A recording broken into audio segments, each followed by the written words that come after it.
Hi friends, కర్తాల్లో పొద్దున్నే మేము ఇక్కడికి వచ్చామన్నమాట. బుద్ధుడి దగ్గర కూర్చొని పొద్దున్నే పూడ్చుంటున్నాము. జామకాయ పొద్దున్నే మనం పూడ్చోడు కానీ మనం మొదలు పెట్టామనుకున్నాం మిత్రులారా, బాగుంటుంది. పొద్దున్నే ఆయిల్ ఫుడ్ లేకుండా ఇది కొంచెం తిని ఆ తర్వాత మీకు నచ్చిన ఐటమ్స్ కూడా తినవచ్చు. ఇదిగో జామకాయ తింటున్నాం. ఇదిగో సపోటా కాయ, మా చేలో పండిన సపోటా.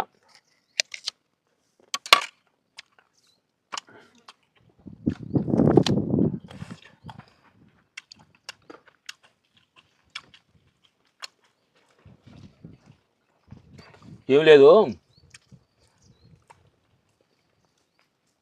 తినేటప్పుడు నోటికి ఎంత రుచిగా ఉంటుందో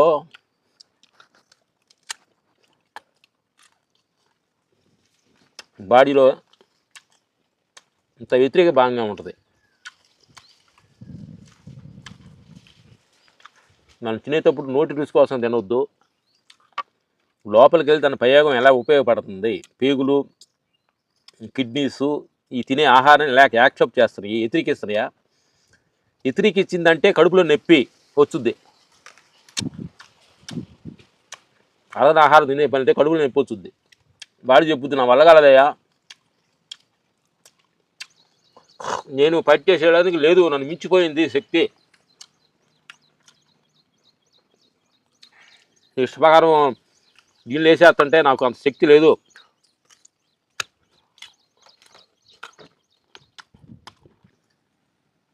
నేను తింటున్నాను, నీకు ఓకేనా?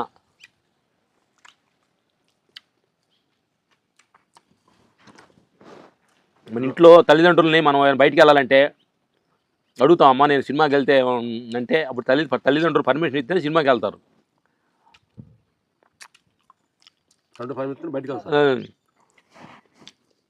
అట్లాగనే భార్య భర్తల మధ్యన కూడా పర్మిషన్ ఉంటుంది. అంటే నేను మా అమ్మగారి ఇంటికి వెళ్తాను, నీకు ఓకేనా అంటే భార్య భర్తను అడిగినప్పుడు భర్త ఓకే అనుకుంటే వాడు పని జరుగుతుంది.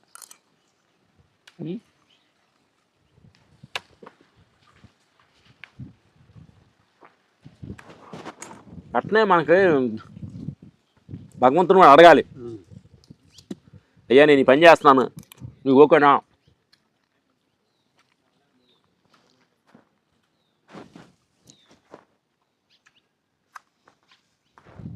అది భగవంతుని అడగాలి. ఇప్పుడు ఆయన పర్మిషన్, తల్లిదండ్రులు నీకు ఎలా పర్మిషన్ ఇచ్చారో ఆ పైన తండ్రి ఇద్దరు యజమానులు మనిషికి. అలా తల్లిదండ్రులు నాన్న నేను బార్కి వెళ్తాను, ముందాడని వెళ్తానంటే మీ తల్లిదండ్రులు ఒప్పుకుంటారా? ఒప్పుకోరు. కన్న తల్లిదండ్రులు ఒప్పుకోరు, నన్ను సృష్టించే తండ్రి ఒప్పుకోడు. అలాగే దాహం ఎలవన్నీ తింటే ఒప్పుకోడు. అలాగే తల్లిదండ్రులు ఒప్పుకోరు, ఆ తర్వాత ఆ భగవంతుడు ఒప్పుకోడు. ఈ దేహం కోఆపరేట్ చేయదు. ఈ దేహంలో పళ్ళు ఫలాలు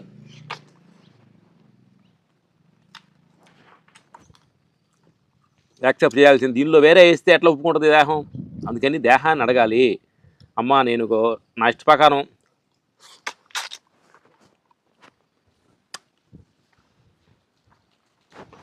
కన్నం ఉన్నదాన్ని తింటే నీకు ఇబ్బందికరంగా ఉందా, నేను తిన్నది నీకు అనీజీగా ఉందా, అట్లా నేను తినను అని దేహంతో మాట్లాడి తింటే చాలా అద్భుతంగా జరుగుతుంది.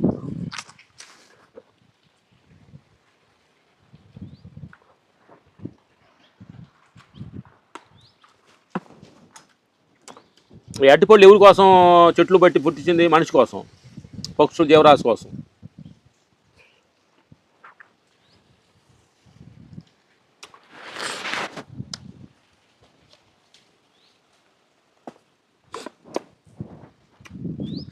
ఇదేదో కాయ, ఏం కాయ అంటారు దీని పేరు తెలియదు.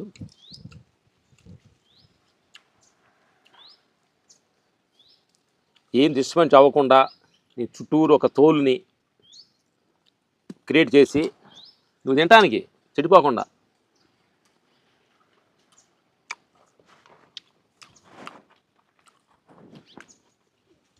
దీన్ని ఆ చెట్టుకి ఎవరు చెప్పారు డిజైను? అదే మనుషులు వస్తున్నారు తింటారు చెడిపోగాక ఏంటి భగవంతుడు డిజైనే ఇది అంతా. ఆ? భగవంతుడు మన కోసం ఎంత డిజైన్ చేశాడు.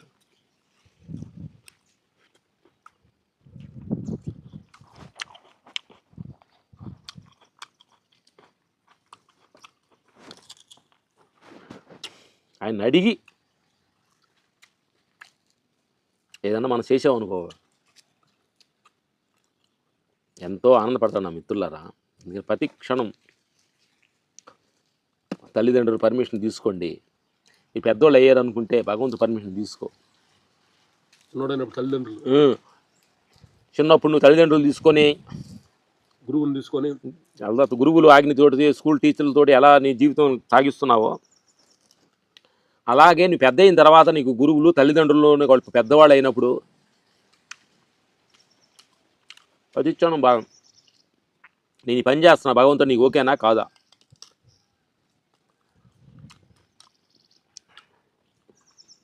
ప్రతి క్షణం భగవంతుడిలో ఉండి లీలమయ్యే. మీకు నచ్చిన దేవుడు ఎవరైనా కావచ్చు, నీకు ఇష్టమైన దేవుడు జీసస్, అల్లా, కృష్ణ భగవాన్, రాముడు, షిరిడి సాయిబాబా, అందరూ ఎవరైనా కావచ్చు. అల్టిమేట్లీ గోరంటే ధర్మమే. ధర్మం ధర్మం ధర్మం.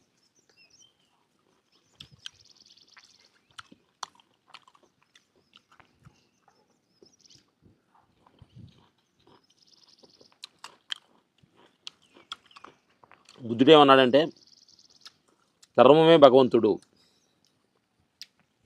అని బుద్ధుడు ఫిలాసఫీ చెప్పాడు.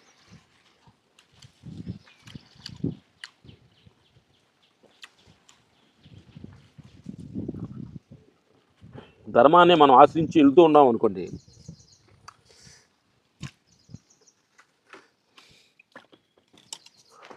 ఇగో ద్రాక్షాలు మా శ్రీని తెచ్చాడు. ద్రాక్షాలు మరి ఎక్కడ పండినాయి, ఏ కంట్రీలో? ఇప్పుడు మనకి ఎక్కడ పండుతున్నాయి తెలియదు, మనకు కూడా పండుతున్నాయి ఈ ద్రాక్షాలు. ఇప్పుడు బుద్ధుడు అక్కడ కూర్చున్నా, మేము బుద్ధ ప్రాణంలోనే కూర్చుంటాం మ్యాక్సిమం. బుద్ధుడు పాట పాడతాడు, బుద్ధం శరణం గచ్ఛామి, ధర్మం శరణం గచ్ఛామి, సంఘం శరణం గచ్ఛామి, ధర్మం శరణం గచ్ఛామి, బుద్ధం శరణం గచ్ఛామి, ధ్యానం శరణం గచ్ఛామి. నన్ను బుద్ధుడు మేము విపాసనకి వెళ్ళినప్పుడు ఈ పాటను ఎక్కువ పాడుతూ ఉంటారు. ధర్మం శరణం గచ్ఛామి. నువ్వు ధర్మాన్ని నమ్ముకుంటే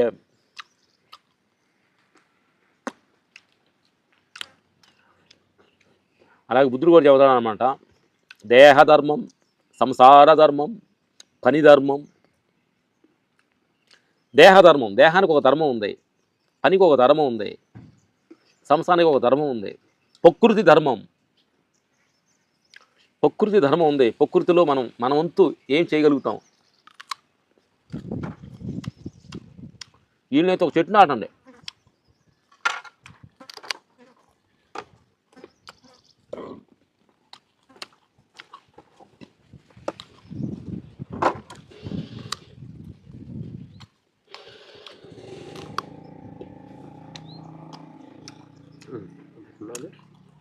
ఓకే, థ్యాంక్ యూ.